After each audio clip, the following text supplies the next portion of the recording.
അപ്പോൾ ഓരോ മണ്ഡലത്തിലും സന്ദർശിച്ചുണ്ടാക്കുന്ന ഡയറി. തിരുവനന്തപുരം ജില്ലയുടെ തെക്കൻ കവാടമാണ് നെയ്യാറ്റിൻകര. നമുക്കറിയാം ഇത്തവണയാണ് ഈ മണ്ഡലം കളമൊരുക്കുന്നത്. നിലവിലെ MLA കെ ആൻസലിൻ്റെ ജനപ്രീതിയും UDF സ്ഥാനാർത്ഥി എൻ ശക്തൻ്റെ സംഘടനാ പാഠവും എങ്ങനെയായിരിക്കും ഇത്തവണത്തെ ഫലത്തെ സ്വാധീനിക്കുന്നത് എന്നറിയണ്ടേ? NDAയും കടുത്ത മത്സരം നടത്താൻ വേണ്ടി രംഗത്തുണ്ട്.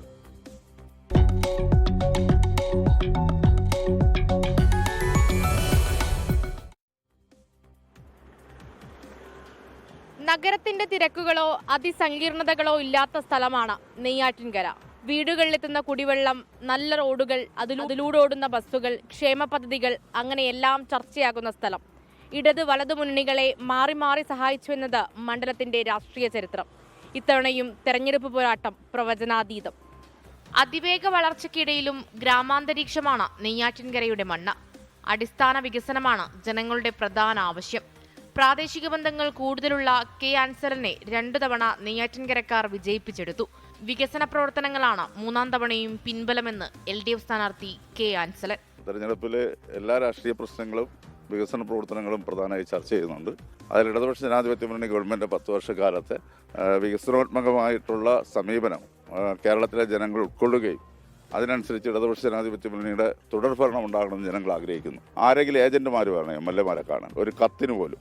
അതെല്ലാം മാറി കഴിഞ്ഞ 10 വർഷക്കാലം ഏതൊരാൾക്കും നിർഭയത്തോടുകൂടി ഇനി രാഷ്ട്രീയമായി അപ്പുറത്ത് നിൽക്കുന്ന ആളുകൾക്കും MLA അടുത്ത് വരുന്നതിനും അവരുടെ ജീവിതാവശ്യങ്ങൾ ഉണർത്തിക്കുന്നതിനും അതിന് പരിഹാരം കാണുന്നതിന് വേണ്ടിയുള്ള അവസരം ഉണ്ടാക്കി കൊടുത്തിട്ടുണ്ട്. നിലവിൽ ഇടതു സ്വാധീനമുള്ള മണ്ഡലം പിടിക്കാൻ നിരവധി തിരഞ്ഞെടുപ്പുകളുടെ പരിചയ സമ്പത്തുള്ള എൻ ശക്തനാണ് രംഗത്ത്.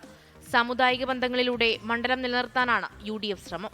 കഴിഞ്ഞ 10 വർഷത്തെ വികസന മുരടിപ്പ് മാറ്റാൻ ഈ നിയോജകമണ്ഡലത്തിൽ ഒട്ടേറെ വികസനം കൊണ്ടുവരാൻ അതാണ് ഞങ്ങൾ ആവശ്യപ്പെടുന്നത്.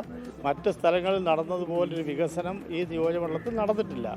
അതുകൊണ്ട് ജനങ്ങൾ അടുത്ത് UDF അധികാരത്തിൽ വരാൻ പോകുന്ന സാഹചര്യത്തിൽ UDFന്റെ ഒരു MLA വേണം എന്ന് ജനങ്ങൾ ആഗ്രഹിക്കുന്നു. തദ്ദേശമടക്കമുള്ള തെരഞ്ഞെടുപ്പുകളിലെല്ലാം വോട്ട് വളർച്ചയുണ്ടാക്കിയത് BJPയുടെ പ്രതീക്ഷ വർദ്ധിപ്പിക്കുന്നു. ചെങ്കൽ S രാജശേഖരൻ നായരെ തന്നെയാണ് BJP ഇത്തവണയും പരീക്ഷിക്കുന്നത്. നമ്മൾ ഈ കേരളം ഇങ്ങനെ ഈ കഷ്ടത അനുഭവിക്കാനുള്ള നാടാണോ? ഇത് മാറ്റണ്ടേ? സെൻട്രലിൻ്റെ സ്കീമെല്ലാം കേരളത്തിന് അവകാശപ്പെട്ടതല്ലേ?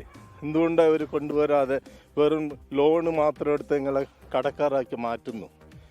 റോഡുകളൊക്കെ ചെയ്യുന്നത് കാണിച്ചിട്ട് ഞങ്ങളാണ് ചെയ്തത്, അതാണോ വികസനം? അല്ല. ഇവിടുത്തെ കുട്ടികളെല്ലാം +2 കഴിഞ്ഞാൽ പഠിക്കാൻ വേണ്ടി വെളിനാട്ടിൽ പോകുന്നു. അത് കഴിഞ്ഞ് തൊഴിൽ തേടി വെളിനാട്ടിൽ പോയി സെറ്റിലാവണം.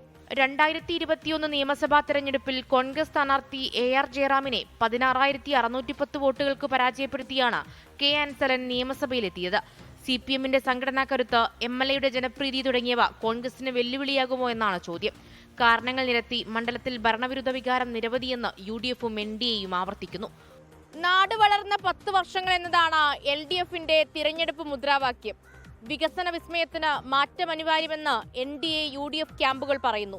ഇനി ജനമനസ്സറിയാൻ കാത്തിരിക്കാം. ക്യാമറമാൻ സിറിലിനോടൊപ്പം മേഘ്ന മുരളി, 24 തിരുവനന്തപുരം.